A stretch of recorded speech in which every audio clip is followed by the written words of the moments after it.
இன்னைக்கு சமையலறை mini vlog பார்க்கலாம். காலையில டிஃபனுக்கு அவல் தான் கிண்டியிருந்தேன். அவல் கிண்டிட்டு அடுக்களை பக்கம் தாவிட்டேன். இன்னைக்கு தாவி தாவி பறந்து பறந்து வேலை நடக்க போது அடுக்கலையில சமையலறையிலையும் மாற்றி மாற்றி. இன்னைக்கு அடுக்கலையில் அவியல் கூட்டு தான் பண்ணியிருந்தேன். சேலஞ்ச் வீடியோவில் கேட்டிருந்தாங்க. அவியல் கூட்டு ரெடி பண்ணி வைக்க மீன்காரனா மீன் கொண்டு வந்திருந்தாங்க. சால மீன். அதை கழுவிட்டு இருக்கிறப்ப மோப்பம் பிடிச்சி பூனையே வந்துருச்சு. இது ரெண்டும் எனக்கு ஃப்ரெண்ட்ஸ் ஆக்கும்.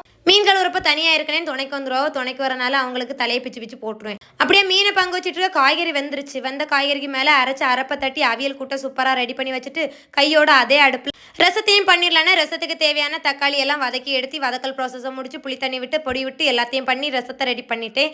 இதுக்கிடையில மீன் குழம்பு கூட்ட போய் கொஞ்சம் கேப் ஆயிடுச்சு. விறகடுப்பில் தீயை அணைஞ்சிருச்சு. இதுக்கு மேலே ஊதி ஊதி கண்ணீர் விட்டு தீயை பற்ற வைக்கிறதுக்கு பேசாமல் சமையலறையிலே வேலை பார்க்கலான்னு அடுக்கலையிலேருந்து அப்படியே சமையலறை தாவி போயிட்டு கூட்டி வச்ச மீன் குழம்பு அடுப்பில் வச்சு மிளகா பரட்டி வச்சுருந்த மீனையும் கல்லில் போட்டு பொரிக்க விட்டாச்சு. இனி ஒரு பக்கம் பொரிக்க இன்னொரு பக்கம் குழம்பு கொதிக்க அடுக்கலை சமையலறன் மாற்றி மாற்றி நடந்து சமையல் வேலையை ஒரு வழியாக முடிச்சாச்சு நண்பர்களே. அவ்வளோதான். இன்னத்த சமையலறை விலாக் பிடிச்சிருந்தா லைக் பண்ணுங்கள். சேனலை மறக்காமல் சப்ஸ்கிரைப் பண்ணி வச்சுக்கோங்க. சரியா நண்பர்களே.